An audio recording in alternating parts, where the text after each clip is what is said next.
Está começando o Store Talks, um oferecimento de café Gogoni. Um café de grãos selecionados, aquela forma perfeita para extrair os melhores aromas e sabores do seu café. Nada daquele carvão que você toma por aí. Quer conhecer? Entre em contato com a gente, manda um direct, uma mensagem no YouTube. Agora vem conhecer o estúdio e tomar um café com a gente. Hoje falando de política com a professora doutora Ilna Toledo Augusto, doutora em Sistemas e Garantias Fundamentais, mestre em Direito pela Unimed, especialista em Direito do Trabalho e Processual do Trabalho, coordenadora e professora do curso de Direito da Universidade Anhanguera. Professora, doutora, prazer pelo convite, pelo Store Talks, Felipe, Cleiton. Espero que a gente consiga debater, falar sobre direitos políticos hoje. É um assunto que vai ganhando proporção, volume, e eu gostaria de contribuir de forma técnica aqui hoje. A gente agradece, principalmente porque o programa é para isso, para trazer informações para você aí que está do outro lado da câmera, né? Escolher melhores candidatos nas próximas eleições, com as municipais chegando logo aí, né? Entender um pouco da regra do jogo para não cair em armadilha também, né? Exatamente. Mas antes de começar, manda os recadinhos aí.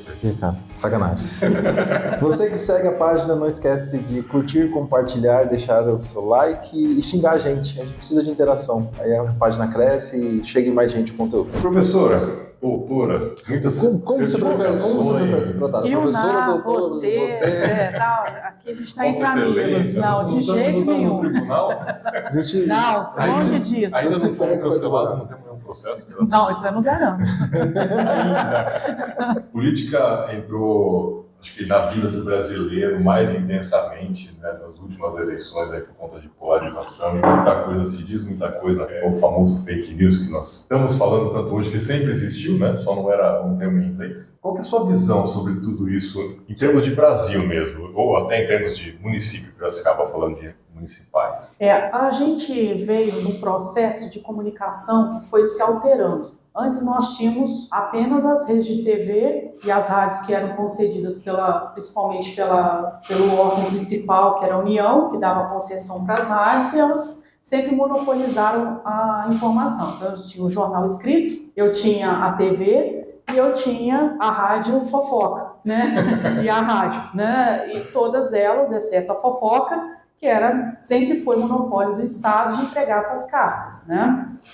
Nós passamos por períodos muito drásticos, né, e nebulosos, principalmente na época do AI-5, né, de 64, que foi o auge do golpe militar, em que doutrinadores, artistas, muitos deles foram até expulsos, exilados do país, né? Quando a gente tem a Carta de 1988, a nossa Constituição, existe um remodelamento dessa estrutura midiática de comunicação. A gente tem também o tal do surgimento da internet. A internet tem, inicialmente, como tudo novo, é uma terra sem lei, começa sem lei, e está tudo certo ser sem lei, até porque não existe algo que a gente possa regulamentar que ainda não existiu no plano físico. Então, a internet chega e cria um novo ambiente que não é controlado pelo governo, não há controle de conteúdo e todo mundo vira fonte. E esse todo mundo vira fonte, os políticos e aqueles que querem ser candidatos se aproveitaram, não só do rádio, televisão e jornal, que era um principal, fonte de custeio das campanhas, agora de forma gratuita, né, como nós estamos em rede, podemos falar e dizer o que quisermos, claro, hoje com alguma regulamentação daquilo que é ou não importante para um determinado canal. Então, todo mundo hoje virou fonte de conhecimento. O que acontece com esse movimento de democratização dentro da política? Evidentemente que a democratização ela vai se valer desse instrumento, na verdade é um instrumento de informação, e vale tudo. E esse vale tudo nasce uma outra discussão, que é o Estado querendo regulamentar o conteúdo daquilo que é debatido. Existe uma preocupação legítima pelo TSE em relação daquilo que é proposto nas redes sociais, em especial, porque inicialmente era uma terra sem lei, por conta de notícias falsas. A nossa discussão no âmbito do direito é se a crítica à notícia é falsa ou se o Estado pode estar com a máquina de discriminar o que é falso e o que não é falso, criando um sistema de falta de liberdade de expressão, ao ponto de que ela não é um princípio absoluto, ele precisa ter realmente uma certa regulamentação, Eu também não posso ferir o direito de terceiros. Vamos imaginar, a gente cria um partido nazista ou um grupo neonazista que nós não vamos pegar em armas, nem matar e perseguir judeus. Porém, nós vamos discutir como matar judeus, vamos discutir como perseguir pessoas de grupos.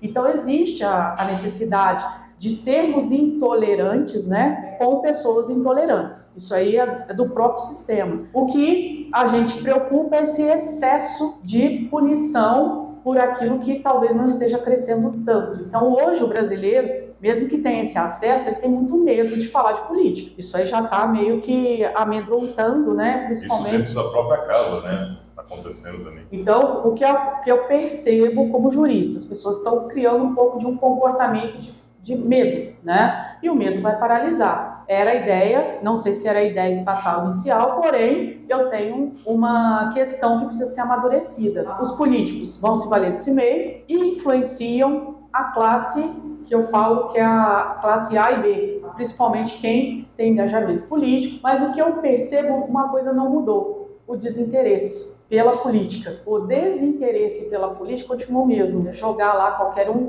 eu não vou votar, né? Ou como se fosse uma coisa... Meu voto não faz diferença. Isso. Então, ou é a incapacidade ou a entrega, né? A entrega completa e pacífica de todos os seus direitos políticos, está lá na Constituição, ou, por outro lado, é o engajamento sem freio, que é o outro oposto, né? A pessoa quer inventar fake news.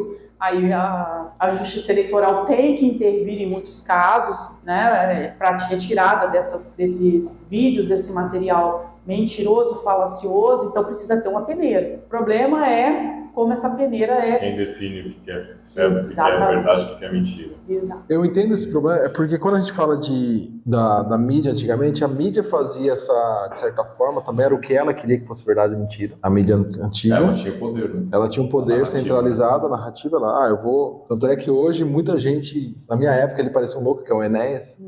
Esse Enéas, a visão que chegava para a sociedade era maluco. Hoje tem muita gente falando, cara, ele não era tão maluco assim não. Ele tinha um conteúdo, ele tinha uma base, mas os memes que já existiam naquela época, de outra forma, o Enéas bombava. E isso é muito delicado, né? Eu fico pensando no que você está falando, porque, de fato, a internet, o fogo é muito rápido, então a mentira, ela de pólvora. Então, tipo, o mal já está feito. Como que eu puno e como que eu evito? Mas se eu colocar para a rede social validar, eu tenho uma pessoa lá atrás que ela vai escolher o discurso que é do viés dela. O que é importante, que a gente tem que eu falo sempre para os nossos alunos, é o seguinte: não existe um sistema à prova de tudo e nem perfeito, porque está sempre em construção. Como é que eu vou falar de internet há 15, 20 anos atrás com o Enéas? Eu não conseguiria falar nada sobre esse assunto. O sistema tem que ser melhorado, aperfeiçoado. Isso aí está claro. Como eu vou aperfeiçoar o sistema? E aí entram as questões que o Legislativo traz, principalmente no âmbito federal, como a gente vai regular, fazer o Marco Civil da Internet.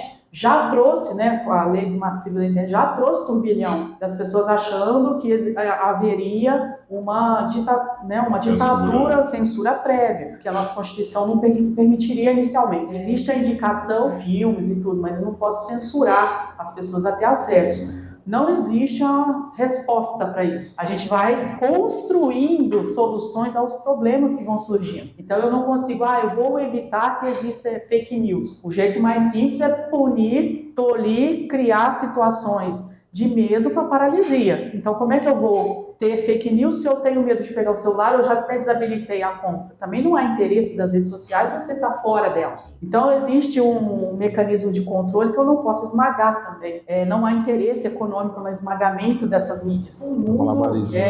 A economia também quer que você esteja lá comprando. Eu não estou vendo só conteúdo de engrandecimento, de conhecimento geral. Eu estou vendo produto, tem perfume, tem roupa, tem carro sendo vendido, tem imóvel sendo anunciado. Então aquilo virou um novo classificado.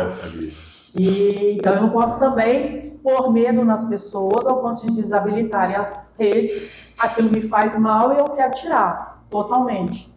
Mas tem que ter o limite. E eu vou ter sempre o problema, seja da censura ou excesso de abertura. A gente vai ter que construir. Não vai... Daqui 40 anos vai continuar tendo problema. Algum país já conseguiu chegar em algo mais estruturado? A senhora tem informação? Não tem. Melhor do que a gente, mas não... O O que eu sei que existem países como a China, não sei se é fake news ou não, que você só fica lá na ilha. Você fica capitalizado naquela ilha e tá tudo certo e vida que segue, né? Eu tenho também um ambiente americano que a princípio parece extremamente democrático, mas não é tanto assim. Existem problemas lá, né, de excesso de poder econômico que foram discutidos, né, principalmente na campanha do Trump, que está acontecendo, né, o Biden. As disputas políticas estão junto com as políticas de poder. Então, não há como separar um do outro. É um problema humano, não é um problema da instrumentação. Se modificou a forma que foi modificada, mas o problema humano de disputa lá do Enéas, do Collor, vamos acabar com o Marajá, vamos acabar com a corrupção, isso não é nada novo. Então, o que mudou? A ferramenta. Só. O resto, a sociedade que vem construindo. E vai continuar tendo problema. Ou seja, o ser humano sempre mentiu. Sempre mentiu. Sempre criou fake news de um coisa de outro, só que não era uma... Enquanto existir ser humano na face da Terra, os problemas vão continuar sendo os mesmos, só em outras escalas e outras ferramentas. Você está dizendo que você é a favor de dizimar? Sacanagem. Professora, vamos falar um pouco de... A gente traz aqui bastante candidato e pré-candidatos, desculpa. Não séria candidatura de ninguém.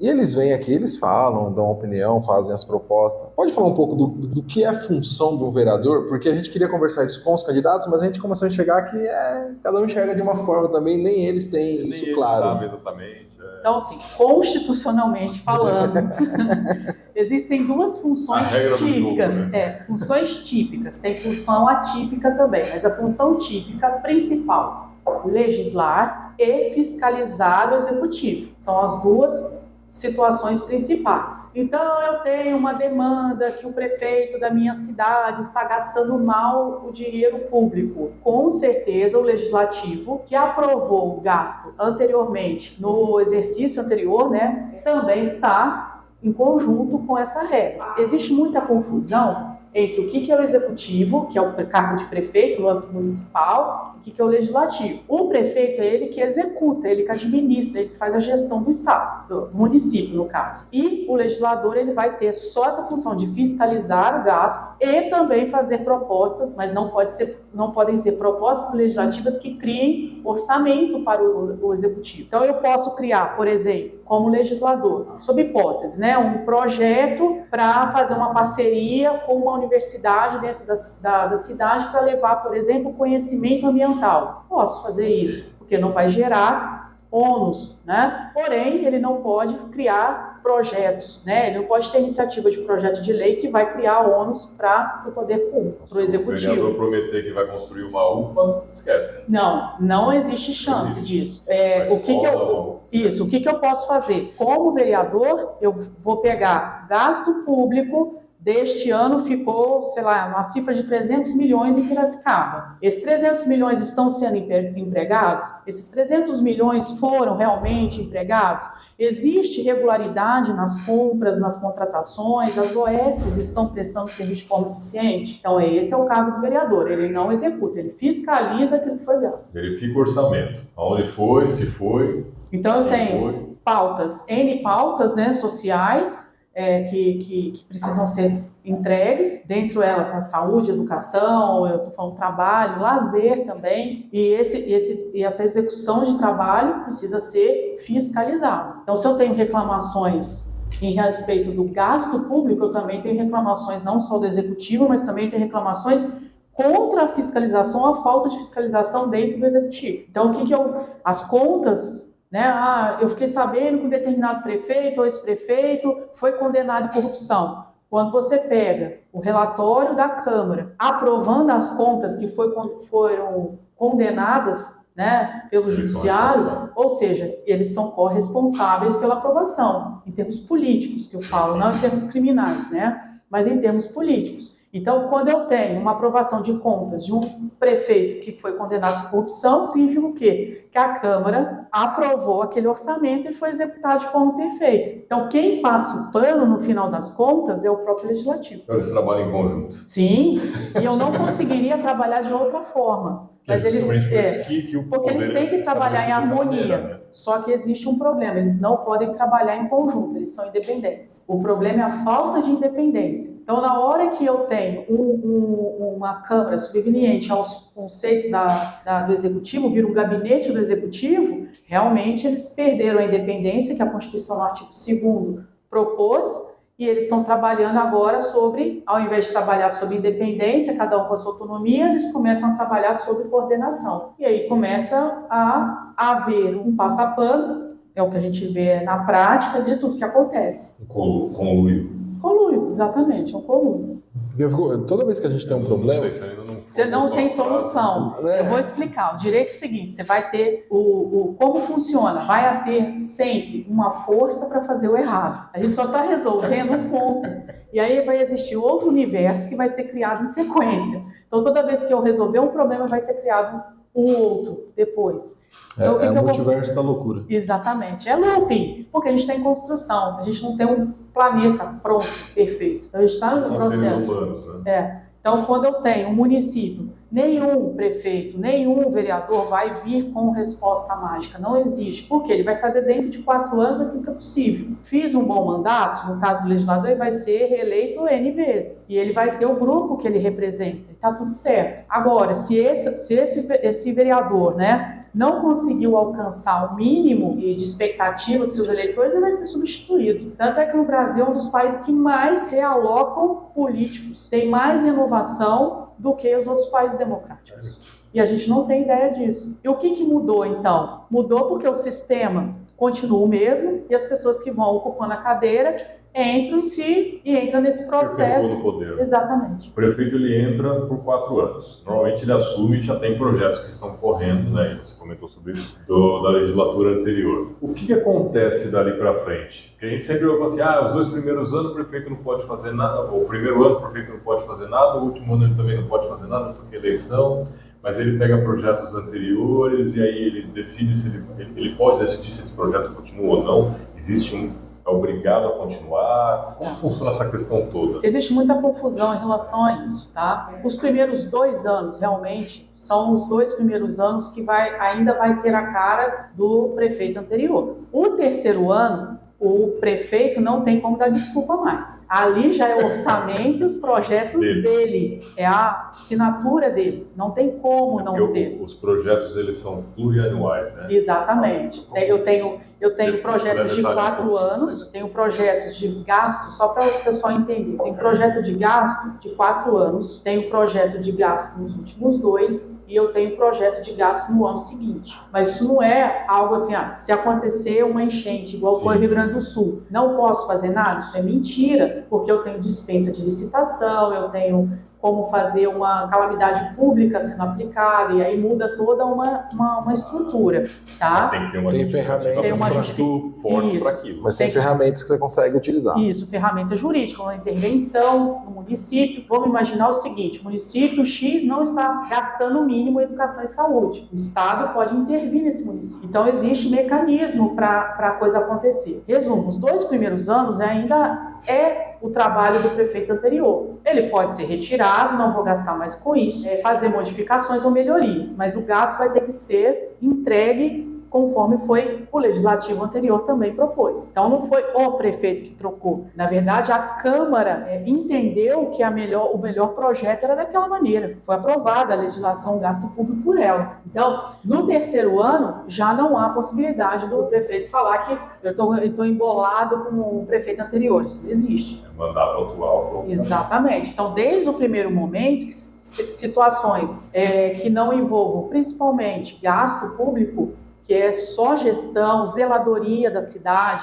O que eu estou falando? Cortar grama, deixar a cidade limpa, esse problema de zeladoria, o gasto já está entregue. Agora, está sendo cumprido? Tem fiscalização? As empresas que ganharam a licitação estão sendo cobradas? Os contratos das empresas que ganharam as licitações estão sendo fiscalizados? Então, tudo isso vem com o mandato atual. Não adianta falar que é coisa do passado. Eu vou na minha rua, está bem varrida. Eu vou no posto de saúde, está lá com tudo em cima, está tudo resolvido, organizado. Então, existem situações que não necessariamente são gastos, são realmente questões relativas à gestão pública. Você não pode jogar isso no colo do gestor anterior, justamente porque quem está fazendo a gestão de contratos é o atual. Até porque se o prefeito eleito ele sabe disso, a legislatura atual eleita sabe disso, o papel deles nos 2 primeiros anos, já que eu não consigo criar muita coisa porque eu estou um pouco amarrado, fiscalizar esses contratos aqui. Perfeito. Porque na pior das hipóteses eu consigo fazer o cara não voltar mais. Sim. Acionando ele judicialmente, se for o caso, ou realmente sancionando a empresa que não entregou. Por que não fazer uma sanção? A empreiteira não entregou a obra, a outra não apresentou o serviço dentro de um posto de saúde. A zeladoria, a cidade está com capim até no telhado das pessoas. Isso não é questão do prefeito anterior, isso é questão de falta de gestão, falta de zeladoria da cidade. Isso é muito grave. Então, o abandono que muitas cidades sofrem é justamente porque usam esse discurso, por causa dos 2 anos lá, para não fazer nada, ou para se manter. Algo que é interessante para o novo prefeito. Você comentou da saúde, né? Teve outros políticos, outros não, que passaram por aqui pelo programa e comentaram do teórico problema, que eu vou falar teórico porque não vivencio aquilo, mas ouvi reclamação de um lado e ouvimos também pontos positivos por outros lados, né? Da Vila Cristina. Né? Isso. Alguém comentou que realmente é um problema, aquela parceria público-privada não está funcionando, ficou pior do que estava. Se ficou realmente pior do que estava, quais são os dados que precisaria ter para encerrar esse contrato? Se é possível encerrar esse contrato. Ou não, isso aí é uma fake news que estão gerando porque teve melhorias e é um ponto específico que está causando uma deficiência de atendimento ali. Por isso existe a fiscalização, que é feita pelo legislador. Então, teoricamente, se o vereador chega aqui pra gente, isso é muito legal vocês saberem, porque é uma forma de vocês pegarem o cara. Não, aquela parceria público-privada não deu certo. Tá, e por que você não denunciou o contrato ainda? O Tribunal de Contas, para quem não sabe, o Tribunal de Contas do Estado, ele tem site aberto e você pode fazer denúncia o tempo que quiser, da sua casa. Precisa ir em São Paulo, Campinas, para fazer uma denúncia. É interessante. Então, o cidadão que se sente incomodado, tem o tcesp.gov.br, que você consegue lá num campo fazer denúncia de má gestão da saúde. Então, com a denúncia, o Tribunal de Contas, inicialmente vai abrir um procedimento para averiguação e vai ter resposta. A Câmara trabalha também pedindo explicação sobre a falta de atendimento e tem que ter o retorno. Então ele manda o requerimento ou manda um pedido de explicação, porque é o dever de fiscalizar, e tem a devolutiva. Então não existe a possibilidade de uma pessoa falar que simplesmente somos 2 anos, vou esperar mais 2 para começar o trabalho. Existe espaço político de gestão nesse período também. E realmente, o vereador que fala que não fez porque só fala que está ruim e não fez nenhum requerimento jurídico a respeito disso, aí a gente, até onde que isso é só um movimento para se arrebanhar votos, ou realmente uma questão de preocupação legítima para que seja melhorado. A gente tem que analisar isso. Né? Mas é que o problema é que a gente tem, eu estou pensando aqui, os vereadores fiscalizam o prefeito, o executivo, e a população fiscaliza os vereadores. Talvez a falha está aqui. Esse eu não pressiono. Todos têm, mas no fim, tudo passa por fiscalizar o trabalho do outro. Na verdade, nós somos criados para ser dedo duros. E... X9. Só que a população, é o que a gente estava conversando antes aqui, os nossos episódios de política, eles são os que menos têm visualização. A gente está em ano de eleição, eu achei que o pessoal, no meu cabeção, achamos que o pessoal, nossa, o pessoal ia criticar, bater, não, você está mentindo. Piracicaba... Todo mundo quieto, pianinho. E aí a gente vê esse movimento de criticar, de acompanhar todos os movimentos, acontece muito no presidente. No presidente, o cara foi lá e falou que o Lula fez tal coisa. Vai ter a galera defendendo e a galera batendo. Tem um engajamento. E é o mesmo pessoal da nossa cidade a gente vê. Sim. Todo mundo tem grupo de WhatsApp de família, de bairros, e tem lá o pessoal compartilhando, que falaram do Lula. E o vereador que você votou, o que ele está fazendo? E o prefeito? E aí? Existe um problema que nós enfrentamos, é um enfrentamento que as pessoas têm pouco conhecimento de como é que é o sistema jurídico atrás de toda a política. O político, ele realmente está compromissado a voto, ele está tudo certo, tem que ser dessa maneira. Senão ele não consegue entrar no poder, e está tudo bem. A questão é a assessoria técnica. Quando eu faço uma moção, seja de apoio, de repúdio, para uma pauta que é federal, o que está buscando o legislativo? Ele está buscando o quê? O holofote. Ele não está resolvendo o problema do município. Nós moramos no município, nós não moramos no estado, nós não moramos na União Federal, nós moramos no município. No município existem pautas que são daqui, que é de competência do prefeito, competência da Câmara de Vereadores, né, a Câmara Municipal. Essas pautas, está tudo ok, está tudo maravilhoso em Piracicaba, ao ponto de eu ter que fazer moções de repercussão federal, de outras pautas de competências federais ou estaduais que não estão nada ligado aqui. E a gente fica perdendo tempo de sessão com moções, não que não sejam importantes acontecer, são importantes, porém não tem nenhum condão de resolução dos problemas atuais dentro da cidade. A preocupação é a falta de produtividade dos dois campos. Então, quanto à parte política de angariar votos, está tudo certo. Eu quero estar engajado naquele tema para conseguir votos, parte particular, né, que eu falo do individual do político. Porém, quando eu vou pensar em termos municipais, de políticas públicas implantadas, existe uma distância entre aquilo que é falado, que cria realmente bastante incômodo, né, como pautas como maconha, pautas agora como aborto, que estão acontecendo. Gera burburinho, então o político vai querer entrar nesse vácuo. Só que em termos práticos, pragmáticos de fazer acontecer a cidade, está cumprindo toda a agenda que é imposta pela Constituição, parece que está tudo certo na maioria dos municípios. Mas está sobrando tempo, né? Resumindo, você fala assim, você pega o tempo de uma sessão que você poderia estar discutindo um problema da cidade, você está fazendo uma moção XYZ de um assunto federal que você não tem voto, você não tem porcaria nenhuma lá, você não tem poder nenhum, você só está jogando pro público e perdendo tempo. Usa a sua rede social para isso, né, candidato? Você quer fazer uma moção? Vai na tua rede e fala, meus eleitores, eu sou contra, eu sou a favor. Válido. Mas o período de câmera, na hora que você está trabalhando... Trabalhe. E outra, quem paga as sessões são os munícipes. Quem está pagando a conta... Eu acho que esse é um ponto que deveria ficar claro para a população, que não é claro. Tudo isso é dinheiro nosso. Sim, não é do município. O dinheiro é dos cidadãos. É do contribuinte. Isso eu acho que não é claro. A máquina pública não funciona sem dinheiro. Não existe Estado sem nós pagamos impostos.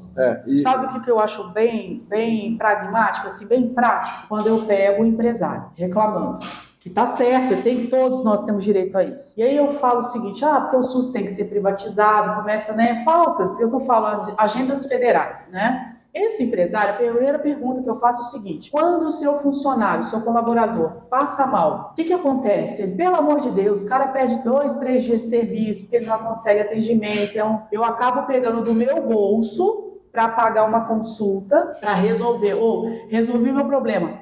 Pus plano de saúde na empresa inteira para não ter essa dor de cabeça e vai todo mundo pelo plano. Olha só a situação. Se eu tivesse um SUS que fosse capaz de responder a toda a demanda do município, o que ia acontecer? A pessoa passar mal, ela vai procurar um atendimento e vai ser resolvido. E o próprio empresário que paga impostos e tem que pagar, por isso ele gera riqueza, ele não consegue ter a devolutiva do dinheiro que ele entregou. E ele não se dá conta, ele é contra algo que, se tivesse funcionando, ele não teria um gasto maior, seja tirando do bolso para fazer um atendimento particular, estou falando de uma pauta, hein? Ou também de ter um plano de saúde. Então ele tira, ele tem que pagar de novo. Paga dobrado. Dobrado, porque o prefeito da cidade não consegue pôr um sistema capaz de atender todo mundo. E é universal, a Constituição está dizendo que é universal. Ele também poderia fazer uso do SUS. Por que eu não faço? Por que o plano de saúde é um sucesso no Brasil? Na verdade, eu vejo isso como criar dificuldade para vender facilidade. Então eu deixo o sistema público ineficiente para que empresas privadas possam entrar nesse mercado. E nessa entrada eu ganho dinheiro. Ou o próprio político propor soluções. Você votou em mim, agora eu vou te passar na frente. Você vai ser atendido de outra forma. Que não é uma função dele. É uma questão de corrupção, né? E o próprio brasileiro tem isso enraizado na cultura dele, do apadrinhamento. Então, chama o vereador tal lá que ele chama o vereador que ele vai te ajudar a ser atendido. Isso tudo é o quê? É a característica cultural da corrupção que veio lá dos portugueses, lá atrás. Não é coisa do piracicabano, isso é coisa do Brasil. Isso aí está na cultura nossa. Então eu tenho que votar em alguém que vai resolver o meu problema. O meu problema, da sociedade. Não pensa coletivo. O brasileiro, ele é muito individualista, extremamente individualista. Então, na hora que resolve o problema dele, aquele candidato político está maravilhoso, até a hora que o problema acontecer com ele de novo. E se ele não for atendido, vai dar problema. E aí ele busca um outro e assim ele vai... É uma compra de voto disfarçada, né? Sim. Exatamente. É Nem é triste. disfarçada, não. Só não tem um recibo. Começar a pedir nota. Eu só queria voltar um pouquinho e entender o que é uma moção. Vamos lá. Moção está previsto no regimento da maioria das casas legislativas, que vai passar por uma votação, tá? Então eu vou dar uma moção de repúdio, moção de aplauso para algo positivo ou negativo que está acontecendo dentro do município. Como se fosse um reconhecimento de uma figura ou de uma agenda, de um projeto. Exatamente, ou de algo muito prejudicial à cidade. Então eu tenho tanto um quanto o outro, mas normalmente a moção ela é usada para valorizar pessoas que estão fazendo trabalho. De aplauso a gente vê bastante, de repúdio acho que nunca... Teve essa, não, eu não vi também, mas eu vi que saiu no jornal que fizeram uma moção de repúdio na questão dessa lei do aborto, que estava a ser pautada no Congresso. Então assim, é basicamente a Câmara declarando, ó, esse cara é bacana, aquele outro é bacana, esse projeto é ruim. É uma forma de você valorizar o não político. O que é o não político? É o que está exercendo o cargo político, mas é uma pessoa que está voltada para a comunidade. Então, quando eu valorizo isso, a Câmara reconhece, eu acho isso extremamente positivo. Você incentiva o pessoal. Você incentiva as pessoas a fazer assistencialismo, incentiva a fazer um voluntário. Isso também é importante para um sistema tão complexo igual o nosso. Então, a moção ela tem sua função. O que me preocupa é a moção está sendo usada para coisas não municipais. Aí que dá o problema. E também em excessos, né? Como a gente estava falando, toma tempo da Câmara. Porque eu lembro que eu acompanhava, quando eu ainda estava fazendo faculdade, quando eu voltava da faculdade ainda estava passando as sessões da Câmara. E aí eu ouvia na rádio, na educativa. A maioria era moção de aplauso e votação de nomes de projetos mesmo. Era muito pouco, às vezes tinha alguma discussão muito pontual, e aí sempre tinha um maluco que ia lá gritar. Mas eu nunca vi assim, grandes projetos efetivos. Tudo bem, também não ouvia. Não ouvi todas as sessões. Sim. Mas se por 5 anos eu ouvi, né, 2 vezes por semana aí, pelo menos 90% era isso, moção de aplauso e eleição, votação de placa de nome de rua, placa de nome de rua. A falta de efetivação das políticas públicas, né, a gente vê no dia a dia, a gente não precisa estar no rádio.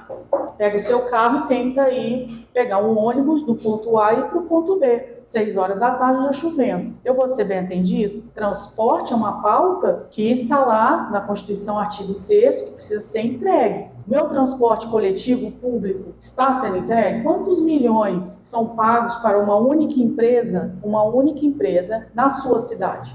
Não é pouco. E esse ônibus atende a quantidade, a qualidade, o volume que precisa de passageiro transportando. Localizações. Não, eu não uso de forma nenhuma ônibus, porque eu adoro andar de moto. Maravilha. A sua moto vai conseguir passar pelos buracos? Vai conseguir passar pelo engarrafamento? Não, engarrafamento passa. Maravilha, ótimo. E os buracos estão na rua, pedra e tudo mais, você vai cair com a sua moto? Então as pessoas, quando ela começa a ver, quando ela se dá consciência que ela está embutida dentro de um ambiente social maior que ela, aí vem a conscientização que eu preciso de ter melhores políticos. Mas antes disso acontecer, seja por falta de sinalização nas avenidas, nas ruas, por falta de policiamento, faltando organização no trânsito, estou falando de uma pauta, tá? Aí ela vai se incomodar e vai começar a usar a rede social para mostrar o engarrafamento, para mostrar que caiu da moto, aí entra com processo judicial, porque entrou no cruzamento que apagou lá o par e passou direto, só quando acontece algo negativo. Não previne, né? Só vai no remédio. Até ali, ele não está preocupado com a pessoa que está usando o ônibus, ela só tem aquele trajeto para fazer daquela forma, ou a pé. Voltamos à individualidade. Como resolve isso? Como muda a cultura?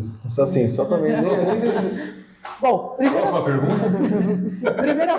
Primeira coisa, não existe mudar a cultura, é a cultura. Então é a cultura. E a gente tem que trabalhar dentro do conhecimento nosso. Da minha parte, eu faço aquilo que eu sou chamada para fazer, que é dar aula na faculdade, são os processos que eu tenho em Constituição. Vocês é trazer informação. Então, cada um fazendo um pouquinho. Vai mudar, mas eu quero pelo menos deixar uma parte melhor para Piracicaba, né? Estar aqui, por exemplo, a ideia é trazer um pouquinho de luz por um conhecimento das poucas pessoas que vão me assistir, mas eu tenho aquele ouvido e se dá conta. Essa pessoa pode passar para outra, para outra, para outra? Pode. Trabalho de formiguinha. É um grande esquema de pirâmide, né? Um passa para 2, que passa para 4, que passa para 8. Se tiver assim, tá bom. Se tiver assim, a pessoa não guardar para ela, é alguma coisa. A tese é boa, mas a execução que tá ruim, gente. Compartilhe o programa. Tudo que a gente está falando até agora aqui, inclusive a própria Constituição, é uma teoria muito bonita, né? Mas praticamente é muito complicado de se implementar. A gente vê que não funciona. A gente tem um problema porque a nossa Constituição é extremamente prolixa. Ela é muito grande. Fale mais. 250 artigos. 250. Sem as gambiarras? Sem as gambiarras. São 250 artigos. Sem as emendas. O corpo dela. Tá? Então, 250. Aí, dentro desses 250, eu tenho interpretação, tem doutrina, tem jurisprudência. Então, é o seguinte, o que eu quero dizer? Os 250 artigos já é muito grande. Perto de quê? A Constituição americana tem 21 artigos. A Constituição inglesa tem 13 artigos. E ela tem mais de 800 anos. Ela é de 1215, a Constituição inglesa. E é a mesma. A japonesa também é bem velha, né? São bem antigas. Por que eu tenho uma Constituição tão velha e a gente tem 7 Constituições? Já tivemos 7, desde o Império, porque a gente está na América Latina, que tudo se resolve mudando a regra do jogo. Então eu vou perder. É isso aí. Eu vou perder o jogo. Então eu vou fazer uma Constituição que me ponha como de novo no jogo. Entende? Então, assim, as regras eleitorais, inclusive, elas acompanham esse sistema. Quando eu vou perceber que um determinado grupo precisa desaparecer, vou criar um projeto que vem trazendo, que são feitos pelo Legislativo, que vai destruir meu adversário. Então, não é só no âmbito político do voto. O voto é só uma fase. Eu tenho a fase pré-eleitoral, que a gente está vivendo agora, mas para eu ser hoje candidato, o que eu preciso? Preciso estar elegível, né? A depender do cargo, eu também tenho que ter idade. No caso do vereador, 18 anos, de prefeito, 21. Da presidente, são 35 anos. Então, eu tenho que ter a idade. Não ter condenação criminal com trânsito em julgado. E agora eu posso ser candidato. Maravilha. Desse candidato, agora eu tenho que passar nas convenções partidárias. Os partidos que fazem o controle da democracia. Felipe, você é um excelente candidato, você é maravilhoso, mas você não está no nosso esquema. O que vai acontecer na convenção? Fora. Você não vai participar. Não, você é um candidato que já roubou, já não sei o quê. Nós gostamos de você, fulano. Então você vai passar aqui nas convenções, não vai nem aparecer outra pessoa para competir pelo cargo. E aí os partidos políticos que fazem o controle, particularmente o partido político que propõe uma pessoa que já foi condenada por corrupção, de novo no páreo, o que ela está fazendo? Está endossando. Está endossando. Então, quem faz esse controle são os partidos políticos. Então, se eu tenho poder e voto, esse poder e voto tem valor dentro do partido. Você está no partido que tem isso como lema, poder e voto. E esse poder e voto vai levar de novo à manutenção do partido. E vai essa bola. A parte da população votar é só mais um processo. Então, no meu cardápio do eleitor, ele vai ter lá 2, 3, 5, 8 candidatos. Maravilha, nenhum me representa, não vou votar. Sabe o que vai acontecer? Você está facilitando a vida dos partidos políticos de não ir votar. Mas por quê? Porque esses votos são descartados e as pessoas... E as pessoas se acham que mais de 50%...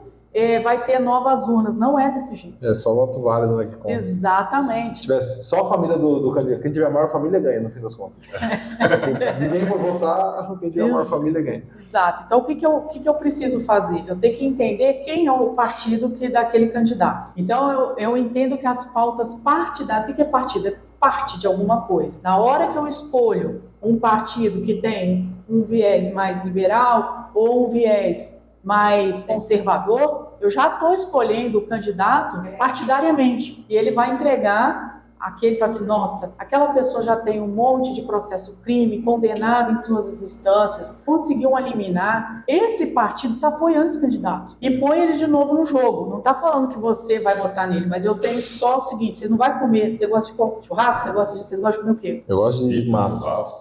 Então vamos lá, pizza e churrasco. Eu tenho pizza e churrasco, mas aqui eu não vai ter pizza e churrasco, que vai ter salada, salada para você escolher ou sopa.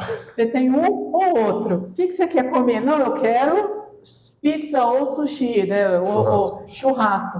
Não tem. Tenho só os dois. Então eu vou ficar com fazer greve de fome. Então, mas não vai adiantar. Porque amanhã vai ter fome de novo, você vai ter que escolher. Você vai ter que aceitar o que tem. Então, a maioria, que não sempre a maioria, as pessoas não se dão conta, não é a maioria. Se eu pegar hoje a última eleição, 30% dos eleitores não foram às urnas. Se eu pego o prefeito ou os vereadores, vamos o prefeito que é por maioria, né? O prefeito de uma determinada cidade, raramente ele tem 50% mais um dos votantes, do número de eleitores. Ele tem aí 30% no máximo. Mas isso até para presidente. Se você pegar os brancos e jogar para um lado, os brancos não jogar para um lado para o outro, ganharia a eleição. Sim, então por isso. Mas nessa última, que a marcha foi ridícula. Então, voltando à questão da consciência política, as pessoas sequer querem participar do sistema eleitoral, porque elas não querem se envolver. Isso facilita a vida partidária. Dificuldade de cartas marcadas. Não é, porque assim, eu tenho uma certa dificuldade porque eu tenho minha visão política, só que o meu partido é muito ruim. Ele nunca vai para a majoritária, ele nunca chega em segundo turno. Aí depois eu fico lá e falo, cara, esses dois são muito ruins. Foi o que aconteceu em 22, né? 22. 18 também foi assim. Eu olhava e falava, quem me representa mais? O cara não consegue passar de quarto. Eu gosto muito do Partido Novo. Eu não consegui, não vai, assim. Eu converso com as pessoas na mesa do bar, falo, olha, esse partido é legal. Os caras falam assim, para de ser chato, fala de política, fala de caralho. Então, mas não vira um voto. Mas o que acontece? Você vota pelo coletivo. Então, por que você quer descartar o seu voto? Voto no primeiro turno, justamente para isso. No primeiro turno eu sempre voto. Taca lá, O segundo turno que eu fico triste. O segundo turno é o segundo, não é a sua escolha. Aí é a salada. Aí é salada. É a salada. Mas aí eu tenho uma dificuldade muito grande eu não consigo escolher, eu fico sem comer. Então, é aí que tá. Você não escolher o que... Aí você vai comer o que te Então, mas isso é ruim. Você, no segundo turno, é obrigatório escolher um candidato. O que eu falo? Não facilite a vida. Não facilite a vida partidária. O cara tem que suar para entrar. Entendo. Então, não existe uma forma, através dos votos, de anular uma eleição. Não. Isso é uma fake news, E aí o que acontece? Vamos dizer que o fulano ganhou. Ou a fulana. Fulano ou fulano ganhou. Alguém ganhou. O candidato X ganhou. Maravilha.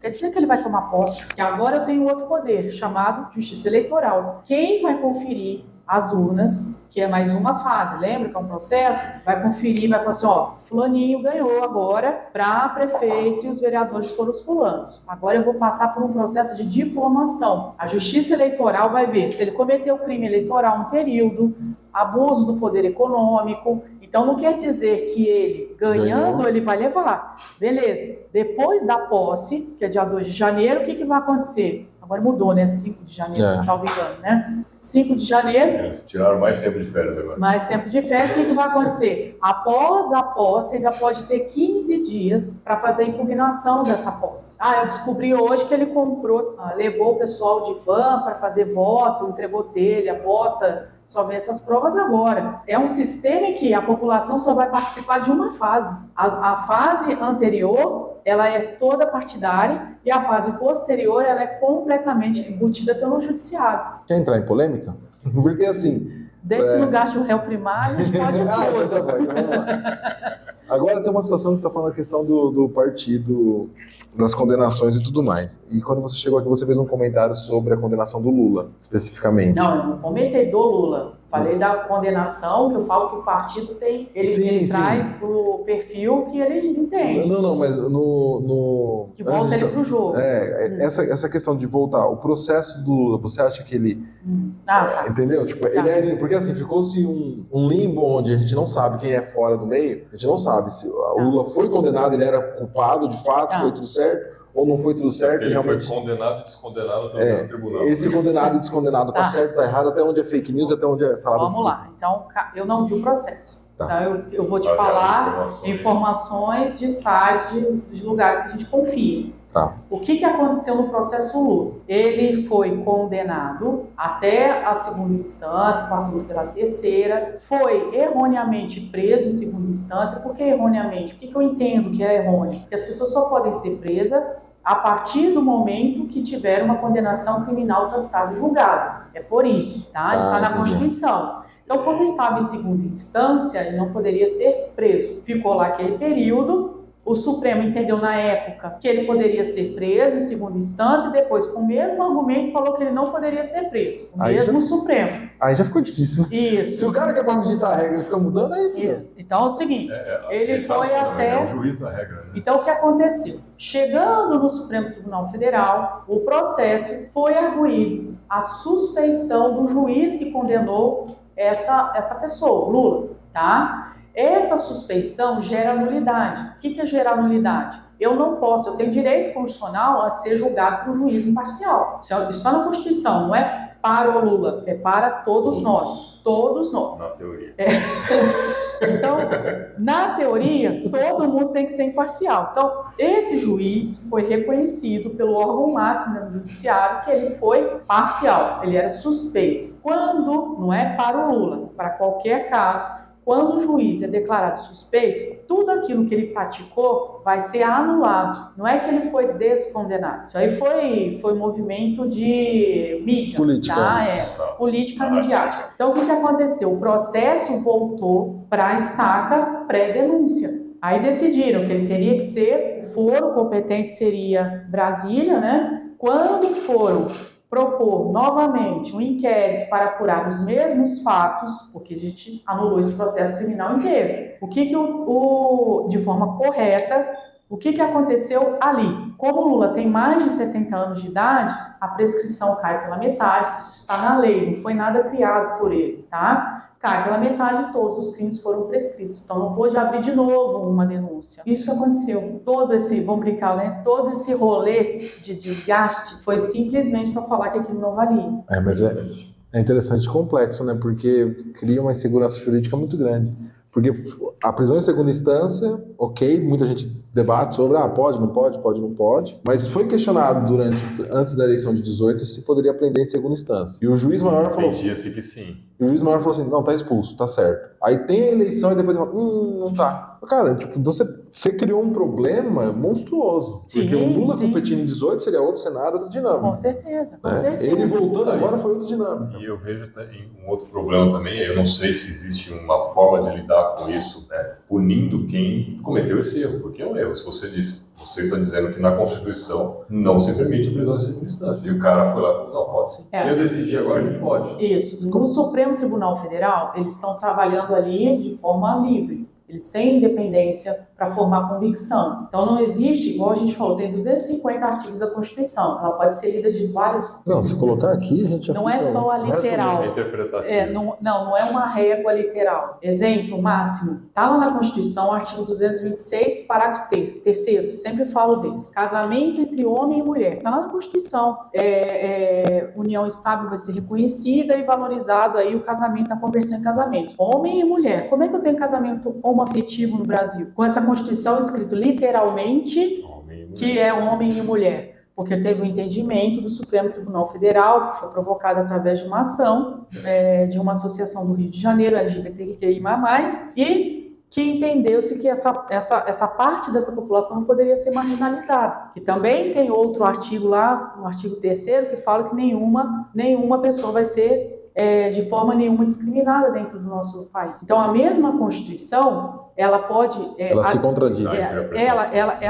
Ela não é uma contradição aparente. Ao mesmo tempo que eu tenho a liberdade de expressão, eu também tenho no mesmo artigo 5º a honra das pessoas, a honra de não ter dano material, moral das pessoas, a dignidade das pessoas. Então, no mesmo artigo 5º, eu tenho os dois princípios. Você pode falar o que quiser, mas você não pode ofender. Até pelo excesso de artigos. Né? E quem que vai definir isso? O Supremo Tribunal Federal em última instância. Então, quando ele fala pode prender ou não pode prender, ou pode soltar, ou põe maconha, tira maconha, põe aborto, tira aborto, o que está falando ali? Eles estão, naquele momento daquela sociedade, entende que o homoafetivo teria que se casar. Ou teria o direito de se casar. Exato. Daqui 20 anos, a gente está falando de trisal, casal poliafetivo. Hoje, talvez não passaria, mas daqui 10, 15 anos, a gente falar de poliafetividade, de trisal, que para quem não conhece, é grupo, casamento com 3, 4 pessoas, né? Uma mulher já dá trabalho. Homem também, viu? Então é a mesma Constituição, imagina, a mesma Constituição não regulamenta. Quem vai trazer vida a ela? Supremo Tribunal Federal. Mas De acordo com o momento atual. Momento atual, completamente, momento atual. Eu não vou votar, ou não vou fazer um voto que vai descriminalizar um grupo, que não vai, por exemplo, a Lei Maria da Penha passou pelo controle de constitucionalidade supremo. Eu, e o NA particularmente, entendo que ela é inconstitucional e vai, no momento, virar inconstitucional. Mas como? Quando eu falo, homens e mulheres são iguais perante a lei. Perfeito, está lá no artigo 5º também. Só que, se eu fizer isso, quando um grupo começa a ficar muito mais beneficiado do que o outro, hoje a gente não vê isso. Daqui 15 anos, a mulher é materialmente igual ao homem. Hoje eu tenho mais alunas na faculdade do que homens. Tenho mais advogada no estado de São Paulo do que a de advogado. Por que eu tenho que ter uma lei protetiva para esse grupo se ela já está inserida? Eu sou mulher, sou coordenadora de curso, entende? Então, quando eu tenho uma sociedade que vai progredindo, se eu tenho uma Lei Maria da Penha, o que vai acontecer em sequência? Se homens e mulheres são iguais, o ativismo masculino, com o tempo e com essa desigualdade, também vai fazer ativismo e pode essa Lei Maria da Penha ser declarada inconstitucional lá na frente. Então, nada está construído e hermético, é assim, ponto. Vai ser sempre questionado. Dinâmico conforme a sociedade. Exato. Vai mudando. Não, até faz sentido isso, eu concordo. Mas acho que o excesso de artigos dá muito atrapalha isso, né? É, porque isso comentou, né? 21 nos Estados Unidos, 13 na Inglaterra. Sim. Mas eu vou fazer aqui advogado diabo, tá? Eu vou justificar. Nós estávamos saindo de um movimento de golpe militar e precisaríamos de uma estabilidade política para poder estabelecer a democracia, pelo menos inicialmente. Tentar. Estão tentando segurar o negócio, né? Mas o que eu fico incomodado com o judiciário nesse aspecto é isso, assim, tipo, eu entendo essa mudança periódica, né? Você fala assim, pô, a mulher vem numa situação, tem a Maria da Penha, e daqui, a Maria da Penha tem quantos anos já, sabe de cabeça? 2006, né? 8 anos. Não, eu acho que é 2006, né? Daqui 50 anos, quando a Maria da Penha completar 50 anos, beleza, a mulher se estabeleceu, eu usei essa lei para igualar e agora que parou, ou até passou a mulher superior. Sim. Beleza, agora ela cai por terra. 50 anos no processo. Sim. Agora, em 4, mudar de opinião, eu acho muito perigoso. Ah, sim. O que a gente vê? A lei de cotas, né? Cotas também foram o mesmo problema. A cota para pardo, preto, índio nas universidades. PPI, né? Preto, pardo, indígena. As cotas inicialmente também foram muito combatidas. Chegou à perfeição? Imagina, acho que a lei de cotas de 99, se a lei de cotas que nasceu, salvo engano. Estamos muito longe disso. Quando a gente fala de inclusão dos PCDs, o que eu estou falando? Isso tudo são minorias, tá? Sim. Então, os PCDs, eu não consigo hoje pegar 25% da população é PCD. 25%. Eu pergunto. 25%. Um quarto da população tem algum tipo de debilidade. Então, eu falo para os meus alunos, cadê os 25% de PCDs dessa turma? Onde eles estão? Escondidos dentro das casas, não integrados. Então, precisa ter uma lei para poder trazer igualdade? Sim, por enquanto. Mas quando essa turma tomar consciência, entrar, ser integrado, e eles conseguirem as mesmas propriedades de uma pessoa que não tenha o PCD, a gente tem que rever a lei. Mas não é do dia para a noite, isso é um trabalho de formiguinha, de anos. Né? O que eu tenho mais dificuldade com esse tipo de situação é assim, é que o Brasil é um balaio de gato. Porque assim, por exemplo, a lei de cotas, ela tem lá 30%. Você vê isso na sala hoje, em aula? Com a tua experiência, tem 30% de preto, pardo e indígena? Não tem. Não seria a hora de começar a olhar outra ferramenta? Não, e até porque nesse caso específico ainda é subjetivo. Porque você pode se declarar e não ser. Acontece o cara branco que se autodeclara, que aí tem um que é afrodescendência, que é mais complexo. O pardo, que também é um limbo, né? A gente não sabe o que é um... eu não sei, eu tô falando que eu sou 10/6. Então não tem como a gente definir o que é o pardo, né? E aí, é um critério subjetivo. Aí eu vou medir pela minha régua. Eu me considero pardo. E aí teve um moleque mais escuro que eu, que passou em medicina, um caso recente, e aí o conselho da universidade falou que ele não era pardo. Eu falei, então eu também não sou agora, eu fiquei perdido, nem eu sei mais como me declarar. Porque é muito complexo É isso. complexo. A autodeclaração, porque eu não tenho um fenótipo só, né? Seja dessas, A né? miscigenação no Brasil é muito absurda. Então, isso vai. É o problema de um país que a gente copia muita coisa americana. Nos Estados Unidos, a lei antirracismo, o apartheid na África do Sul, são lutas muito mais pontuais, muito mais a céu aberto. No Brasil, a gente teve um processo de miscigenação muito grande desde o início. Então, a gente não era incomum, por exemplo, a gente ver grandes escritores que eram filhas de escravas, que fazia curso em Portugal e voltava, escritores que são, né, pardos ou mulatos, né, na época era chamado de mulato, só que ele nunca participou do poder. Só que a miscigenação no Brasil, quando, né, os europeus vieram também, né, em especial aí os italianos, os espanhóis que vieram para a região, aqui principalmente, eu tenho uma outra cultura enfiada com aquilo que já estava acontecendo dentro do Brasil. E se misturou tudo. Eu não tenho como dividir. Agora, nos Estados Unidos, havia banheiro negro, banheiro de branco. Eu tinha ônibus de negro, ônibus de branco. Bairros inteiros separando. Exatamente. A gente agora nos Estados Unidos, a gente foi visitar um museu do trem. E o vagão da frente era para fumantes, só brancos, e o vagão de trás, que não podia fumar. Só negro. Isso aí. O negro não tinha direito de fumar. É isso aí. Então, o que acontece? Quando a gente pega essas importações, né, essas culturas, que a gente está imergido num planeta global, né, não tem mais divisão de fronteira. Isso interessava a quem? Trazer para nós. Aí vai importando legislação, pautas que não são propriamente problemas do brasileiro em si, e não que não tenha esse problema, não que não exista racismo, não estou falando isso, não estou falando negação, mas a importação pura e simples de conceitos que não são adaptados à nossa realidade trazem esse tipo de situação. Então a lei pode ser mudada, pode ser melhorada, precisamos rever sempre, mas quem é o legislador que vai ter a coragem de mexer nisso? Mexer no vespeiro. Não, ninguém mexe, não. Já então, foi. aí o que eu vou falar para você? O Supremo Tribunal Federal vem, porque ele não precisa de voto, certo? Ele é contra-majoritário. O que é contra-majoritário? Ele defende minorias. Então, ele não está preocupado com o voto ou com a satisfação e satisfação do brasileiro em relação às decisões que ele toma. Na hora que ele toma uma decisão de chamar, por exemplo, o homoafetivo para também, se quiser se casar, na verdade, o que ele está fazendo? O legislador não teve peito para reconhecer esse casamento homoafetivo, mas o judiciário conseguiu fazer esse papel. Então, muitas vezes o legislador e o executivo ficam de braços cruzados esperando que o judiciário, o Supremo Tribunal Federal em especial, venha fazer um serviço político para eles não perderem voto. Esse é um ponto que eu acho que eu descobri com meu sobrinho. A gente já discute direitez há muito tempo.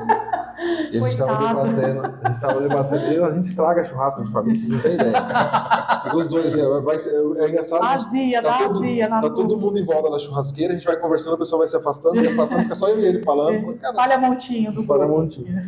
E na época. Enquanto tá espalhando, tá bom. O problema é quando cria dois grupos e aí E a gente começar a se matar. Mas a gente conversou muito sobre isso na época que parou homofobia a racismo. Certo. E aí ele falava, não é papel do STF. Eu falei, então, o legislador não fez porra nenhuma. Tem uma galera gritando, ninguém pauta. Porque assim, uma coisa é, pautei e perdi. Ok. O problema é que na época, nem o pessoal, vamos dizer que isso é uma pauta de esquerda, né? Vamos pôr bem aspas aqui. Mais progressista, uma pauta mais progressista, isso. E aí na época que pararam a homofobia é o crime de racismo. O legislativo, ele simplesmente não quis entrar nessa discussão. Não vai. E aí o PSOL, esse foi um processo do PSOL na época, ele levou pro STF. O STF decidiu. E aí os deputados de direita ficaram putos. O STF não pode passar por cima do nosso poder. O filho não pauta essa bosta e ganha no voto, porque aí pelo menos a minoria perdeu. Mas, até o pessoal que é mais conservador tinha medo de pautar isso. É o caso do aborto agora. Sim. Por que foi parar isso no Supremo Tribunal Federal? Porque eles não querem votar a respeito. Eles não vão votar. E aí é uma pergunta que eu fiz para o Cleiton uma vez, que eu já ouvi, não é uma pergunta. Mas o silêncio do Legislativo também não seria uma resposta contra isso? Com certeza. Simbolicamente é uma resposta. Mas qual que é a resposta que a população vê? Que o Supremo Tribunal Federal está fazendo o quê? Um trabalho que não é dela. Isso não é verdade. Está lá no artigo 102, no artigo 102, que quem é o guardião principal da Constituição? O Supremo Tribunal Federal. Eu não gosto dos ministros do Supremo Tribunal Federal. perfeito, tem todo o direito de não gostar. Mas o serviço que ele faz é contra a maioria. É para isso. É para A isso. função dele, É a função dele. Então, nossa Constituição, ela é uma das mais famosas em Portugal, até na América. Eles estudam nossa Constituição justamente por conta dessa característica de ter um poder, que são 3 poderes internos, que não é político, essencialmente político, ele é técnico também. Aí vem um outro fator também que eu gosto de provocar, e aí normalmente eu provoco o bolsonarista. Eu gosto de irritar os dois lados, assim, porque... Ele gosta de ver... Apaga fogo com gasolina. Ele gosta de ver o circo pegando fogo. Eu né? acho, que assim, eu gosto de irritar, eu acho que só a minha função social é essa. Porque... Aí tem um outro fator, né? Eu não gosto do STF, por exemplo. Eu não gosto do STF, eu não gosto dos ministros. Eu não gosto dos ministros, né? São coisas diferentes. O bolsonarista fala, não, os ministros do STF... Vai cancelar, vai querer eliminar o poder aí. Vão derrubar nossa live. Precisa de uma ditadura. Eu não gosto dos ministros do STF, por exemplo. Normalmente você escutou muito isso de 18 até 22, que foi o ano do Bolsonaro, 19 a 22. E aí eu falava, tá, qual a ferramenta que existe? Existe a ferramenta do impeachment do ministro. E aí eles não pautaram também. Aí eu falo assim, então se você, população, você tá puta com os ministros, porque segundo o seu político de estimação, são os ministros que atrapalham a governabilidade. Por que ele não pautou o impeachment? Perfeito. E aí a pessoa, tipo, não, mas é que o ministro... A resposta que a gente tem diretamente é que tá com o rabo preso. Então, porque essa é a conclusão que eu chego, porque eu falo assim, se eu sou bom o suficiente, que eu não tenho crime, eu não tenho como, não cometi nada. Pelo menos não consegui provar ainda. Não consegui provar. Pauta a porcaria do negócio, que aí de novo vai ser uma situação em que, perdi porque a maioria dos candidatos é do jogo. Né? Perdi. Mas nem pautar eles tiveram... Isso que eu fico mais puto, vocês não tiveram nem a coragem de pautar. O petista tinha que estar muito puto com o Lula, porque tem muita coisa que ele não pautou no período que ele teve como mandato. Tributação de grandes fortunas, ele nunca pautou. Quem cogitou foi o Guedes. Então eu falo assim, vocês têm que começar a conversar. E o bolsonarista também, você tem que estar puto com o Bolsonaro, que ele não teve peito para colocar em pauta. Olha, eu faço um recorte do seguinte, o sistema jurídico fala assim, é uma barca. Então essa barca, ela vai ser enchida por todo tipo de espécie de animais e também vai ter lá o comando, certo? Então eu vou ter um comando. Na hora que eu tenho um comando, eu tenho limitação. Para que serve a Constituição? Para limitar o poder dos governantes. Não posso fazer o que eu quero, eu posso fazer aquilo que a Constituição me permitiu. Então, vou falar que é o leme. Eu não posso falar assim, agora nós somos um Estado de esquerda e esquece de direita, ou ao contrário, de direita e somos de esquerda. Porque está lá na Constituição que a gente a gente tem pluralismo político. Então, não tem só 2 partidos, direita e esquerda. Nós temos centro, centro-direita, centro-esquerda, isentão,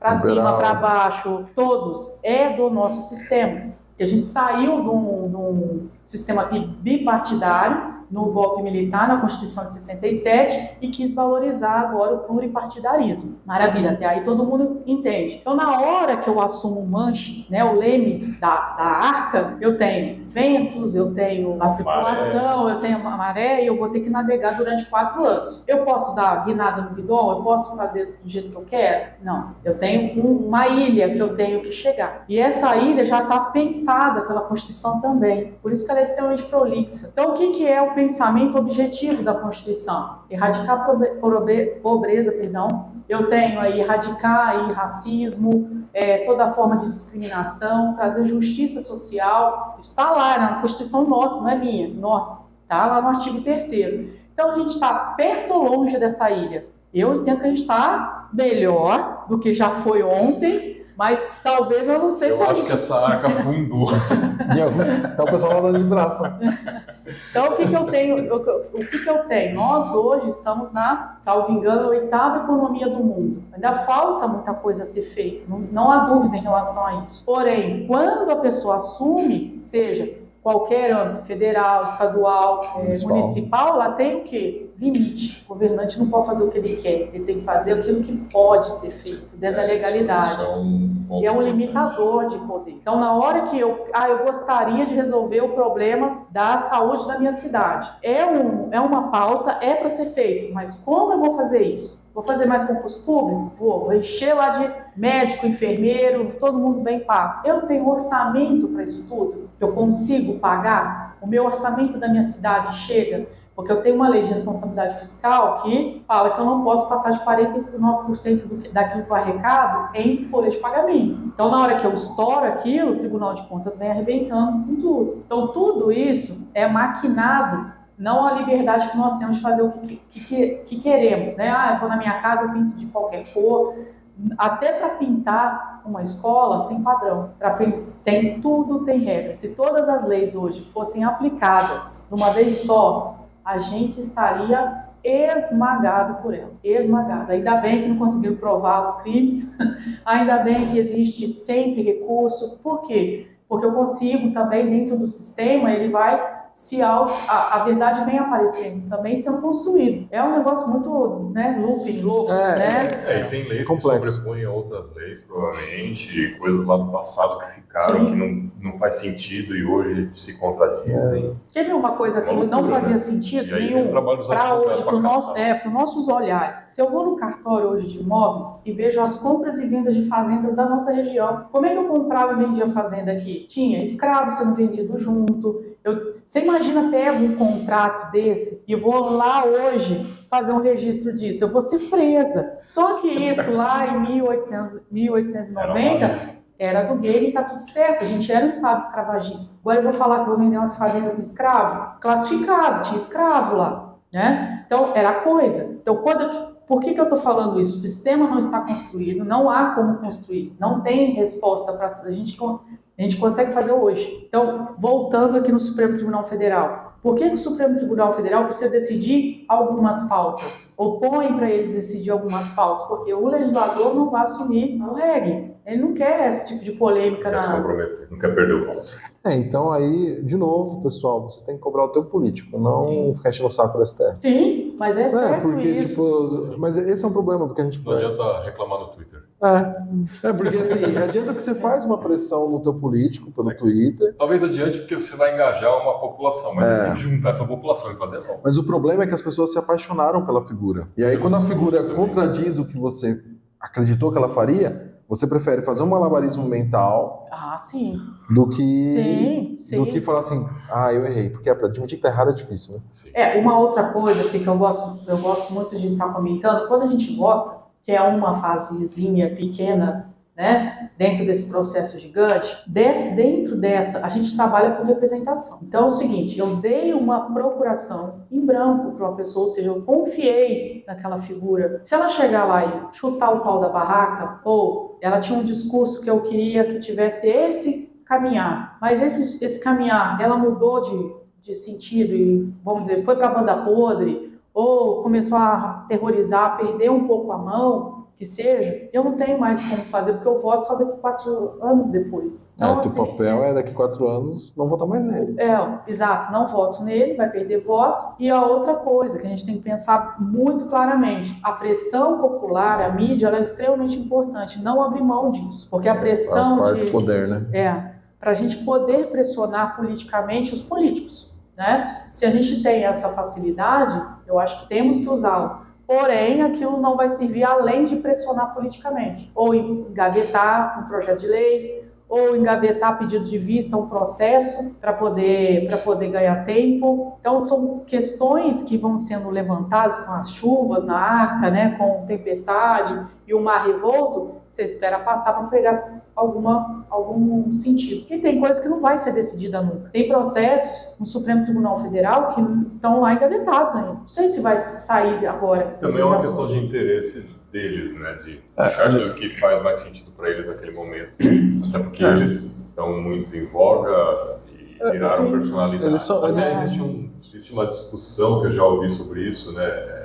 E nos Estados Unidos, tomando como exemplo, você não ouve falar dos ministros. Quem são os ministros do Supremo dos Estados Unidos? E aqui no Brasil os caras ficaram famosíssimos. Todo mundo sabe quem são, pelo menos, os principais. Isso também não é um problema? É um problema. O que acontece? A corte americana e principalmente a corte alemã. Isso é recente, né? Não tem televisão. não tem oitiva de voto, porque eles entenderam pela mídia, principalmente a alemã, tá? Que ela é 100% técnica. Ela não tem político, ela é só juízes de carreira. Qual é a positividade Não é disso? indicação política Não, lá? tudo lá é carreira. Qual é a positividade disso? Positividade disso que eu vou ter decisões técnicas. Qual é a parte ruim disso, Ciro? Que só vai ser aplicada a lei a ferro e fogo. Não tem interpretação. Não tem. Tem margem. Isso a marcha é aquela. É típico da cultura alemã. Né? A cultura alemã ela tem essa especificidade. Exatamente. E ela proibiu. É proibido fazer voto, filmagem, reportagem nos votos. A população só tem acesso no dispositivo da sentença. O que é dispositivo? Condenou, absolveu, é para fazer ou não é para fazer. Ponto. Os argumentos eles também não têm acesso? Não, eles apagam. Fica isso no sigiloso. Por quê? Para não reacender a questão. O que no Supremo Tribunal do Brasil fez aqui, do Federal? Além de televisionado, tem leitura de voto, tem internet, tem gente filmando lá dentro, tem camarins... Coletiva de imprensa pós... Exato. Então, o voto virou. O voto que eu estou aqui dando sobre a maconha, por exemplo, isso vai ter voto contrário e a favor. Sabe quando que esse assunto vai acabar? Nunca. Porque eu tenho argumento tanto para condenar ou quanto para liberar. Tá tudo certo. Teve também uma que dividiu bastante a nossa Suprema Corte, foi quando trouxe o livro Mein Kampf, do Hitler, né, para o Brasil. 6-5 foram contra a tradução e a publicação dentro do Brasil, a circulação desse material, e os outros 5 foram a favor. Até hoje, a gente lê os votos. Até hoje, eu concordo com os 2 votos da direita, né, contrários e a favor. Tem pontos positivos. E o ponto complexo disso é que na Alemanha é permitido a publicação desse livro.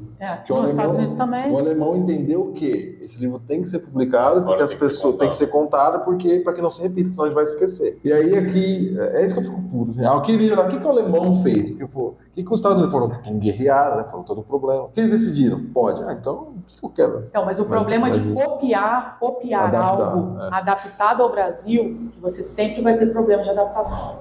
Talvez o mais adequado seria o seguinte, olha, não importa como votou. No fim da fritada, a Suprema Corte decidiu. Aí tem que tirar a televisão. Tem que tirar a televisão, tem que tirar tudo. Nós decidimos que isso, mas isso. Olha só também, vou te advogar do diabo. Vamos fazer isso hoje. Vamos lá, vamos apagar a TV e só vamos ter o voto final, a decisão final dele, tá? O que a população vai falar da falta de transparência do voto? Então, estão querendo esconder o que do povo? Eu tenho certeza. Esse argumento é porque já ficou cultura. Vender tudo, vamos buscar. Tá trocando o pneu com o carro andando. Mas é que... Ou construindo o carro com ele andando. Sim, no caso do Brasil é construindo, a gente não sai do lugar. Cara, a gente pode ficar aqui o dia todo. Já fica o convite para vir mais vezes. Obrigada, eu que agradeço o convite. É muita informação e acho que é muito relevante. Obrigada, fico feliz pelo convite, poder contribuir. Espero realmente ter contribuído com você que está assistindo aí, porque eu particularmente aprendi. Eu aprendi pra caramba. Muita coisa que a gente debate, né, e os pré-candidatos que vieram aqui falam algumas coisas, alguns têm um pouco mais de conhecimento nessa parte, mas a gente vê que a maioria também não sabe. Isso é muito surreal. Então fica a recomendação para vocês pré-candidatos assistirem esse episódio. Porque eu fiquei feliz, porque tem muita pessoa boa vindo, mas tem muita gente desconectada. O que também a gente não pode ter um pensamento agora chamando a atenção um pouco elitista. E que é elitista, né?